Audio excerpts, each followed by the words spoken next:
Hello, welcome to Family Movie Night, where we'll be talking about what we watch for Family Movie Night. I'm Mike, and today we are talking about Beetlejuice from 1988. This is the Tim Burton directed movie, and the premise is the spirit of a deceased couple are harassed by an unbearable family that has moved into their home and hire a malicious spirit to drive them out, which is Beetlejuice. This movie stars Michael Keaton as Beetlejuice, Alec Baldwin, Gina Davis, Catherine O'Hara, Winona Ryder, Jeffrey Jones, and a whole bunch of other just random people. So, did I like thumbs up, thumbs down, thumbs middle? I give this an enthusiastic thumbs up because this is one that I grew up with. My youngest did not like this, and upon watching this, I probably should not have allowed her to watch this, but hey, it is what it is with that. But my oldest, she really liked this because she saw her theater group did a performance of this and she got to see that. So kind of it's nice that they jumped up or they just connected some dots there for her. So yeah.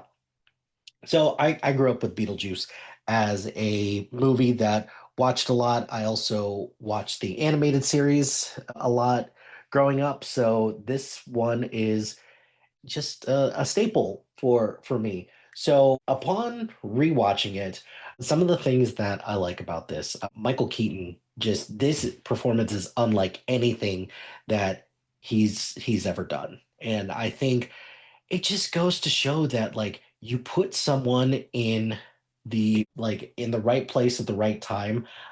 I think that this just can do a lot of like really good things for people.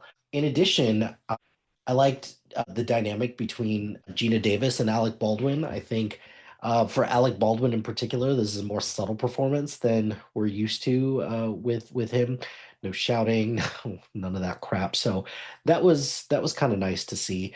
And Winona Ryder also is just a phenomenal character in this. This movie is very dark and it is, filled with comedic elements, but it's also filled with a lot of, like pseudo creepy moments, but also it's filled with a lot of like dark humor in it as well. Just there's a lot of jokes being made about suicide and there's a lot of jokes being made about, death and different things like that. And to me, that was something that I took away because I know for me, I'm not exactly sure that when would be an appropriate time for anybody to show this to their kids because it's a parent call at the end of the day. But, I felt Gigi was ready for it and the littlest one, I think she thought it was a little weird probably, but it also didn't scare her as much as I thought that it would, which I don't know if that's a me problem or a her problem, but hey, it is what it is. And then in addition to that, just the overall flow of the story. I don't know, like I rewatching this, I am just filled with a lot of questions about like Beetlejuice, the character himself. How did he end up in the position? Like, how did he end up in this house? Like, I still don't have that info, and like, I don't know, like the lack of lore and backstory on Beetlejuice as a whole, I think is the real question I have. Beyond that, I mean, the musical sequences are a lot of fun.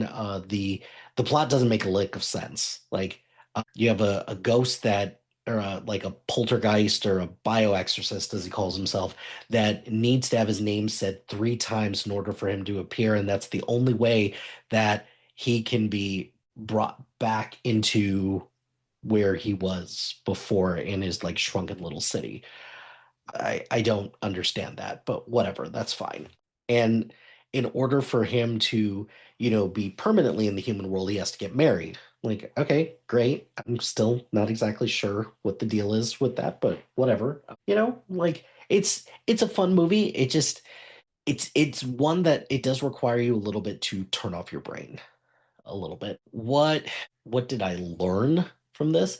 I didn't learn a whole lot from this besides Michael Keaton like is shockingly funny in this and that I don't know, I feel like this was this might go down as his best performance because it's so different from everything that he's doing. Plus, also, I'm kind of wondering like what came like did this come first? Is I guess that's the thing that I'm wondering is that this came that like the film started first and then it branched off into the TV show, it branched off into comics, the video game, and then it also branched off into a stage musical. Like I'm just kind of wondering where this all kind of came about and just how Tim Burton kind of sold Warner Brothers on this because I like this to me feels like a really risky movie that like I'm not sure anybody would have like really made, but hey, good for them. But what did you think of Beetlejuice? Let me know in the comments below. That's gonna do it for this episode of Family Movie Night. Be sure to like, rate, and subscribe to anything and everything SPDM Crew wherever you get your podcast. Join us on social media on Facebook, Instagram, X, Threads, YouTube, LinkedIn, and Blue Sky at SPDM Crew. Check out our website and follow our list labeled Family Movie Night on Letterboxd at MLHilty2452.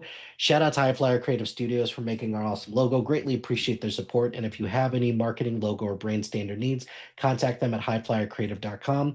Check out the other shows on our network. We've got a lot of great content and a lot of great stuff that people have been doing. So please check out the other shows on the SPDM Crew Podcasting Network. And finally, if you've got a podcast idea or you're interested in being part of the SPDM crew as a guest or collaborating, email us at spdmcrew@gmail.com.